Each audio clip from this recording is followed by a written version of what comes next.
In today's video, I'm going to teach you how to make content plan for social media Miro.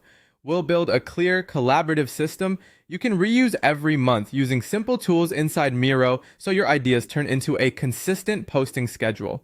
Start by opening Miro and creating a new board. Give it a clear name, like Social Media Content Plan, April 2026.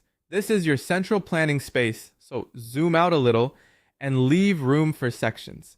Think of this board as your command center where strategy, ideas, and execution live together. Before adding content, define your goals for the month. Are you aiming for brand awareness, engagement, or sales and leads?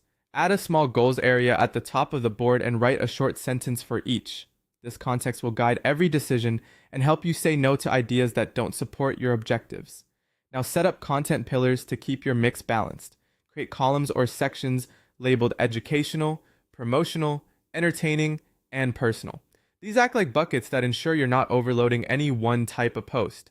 If you already have brand pillars, mirror them here for consistency. It's time to brainstorm. Use sticky notes and place each idea under the relevant pillar.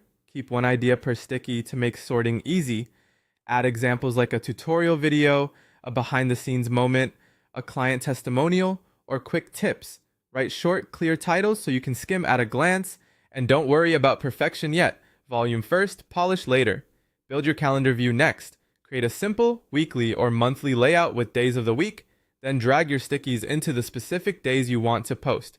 This instantly turns loose ideas into a schedule. Be realistic about cadence and leave buffer days for last-minute content or timely trends. Open each note and add the details that prevent confusion later. A rough caption idea, the format like Reel, Post, or Story, the platforms such as Facebook, Instagram, or TikTok, and a clear call to action. Short prompts here will save you time during production. Use color coding to make the board scannable. For example, green for ready, yellow for draft, and red for needs work. Alternatively, color by pillar, like blue for educational and pink for promotional. Pick one system and stick with it. Attach your assets directly to each card. Graphics from your design tool, video drafts, and cloud links. So everything stays in one place and handoffs are smooth. Collaborate by assigning tasks, tagging teammates, and leaving comments for feedback or approvals. This keeps the workflow visible and reduces back and forth. Finally, review weekly. Check what's posted, move unfinished content forward, and add new ideas. Keep it flexible, learn from results, and refine the plan for the next cycle.